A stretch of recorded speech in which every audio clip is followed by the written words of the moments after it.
Listen to another parable. There was a landowner who planted a vineyard.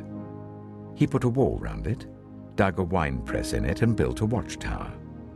Then he rented the vineyard to some farmers and moved to another place. When the harvest time approached, he sent his servants to the tenants to collect his fruit. The tenants seized his servants.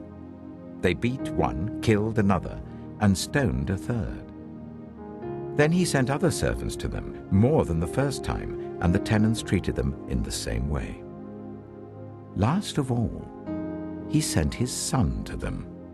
"They will respect my son," he said.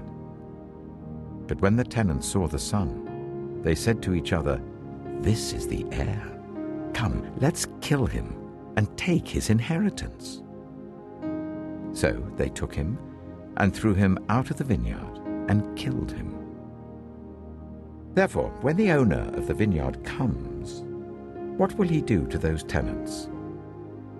"Oh, he'll bring those wretches to a wretched end," they replied.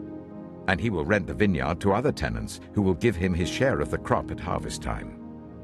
Jesus said to them, "Have you never read in the scriptures, 'The stone the builders rejected has become the cornerstone. The Lord has done this, and it is marvelous in our eyes'?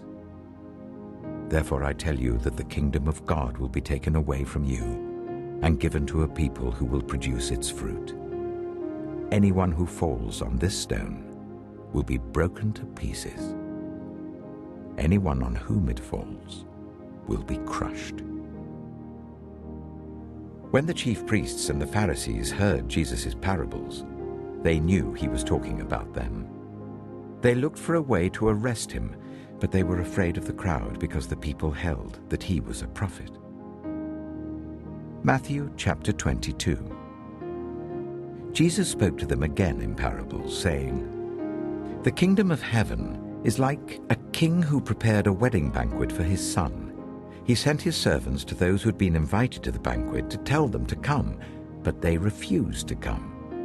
Then he sent some more servants and said, 'Tell those who have been invited that I have prepared my dinner. My oxen and fattened cattle have been slaughtered and everything is ready. Come to the wedding banquet.' But they paid no attention and went off, one to his field, another to his business. The rest seized his servants, ill-treated them, and killed them. The king was enraged.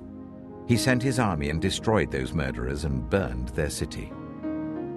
Then he said to his servants, 'The wedding banquet is ready, but those I invited did not deserve to come. So go to the street corners and invite to the banquet anyone you find.' So the servants went out into the streets and gathered all the people they could find, the bad as well as the good. And the wedding hall was filled with guests. But when the king came in to see the guests, he noticed a man there who was not wearing wedding clothes. He asked, 'How did you get in here without wedding clothes, friend?' The man was speechless.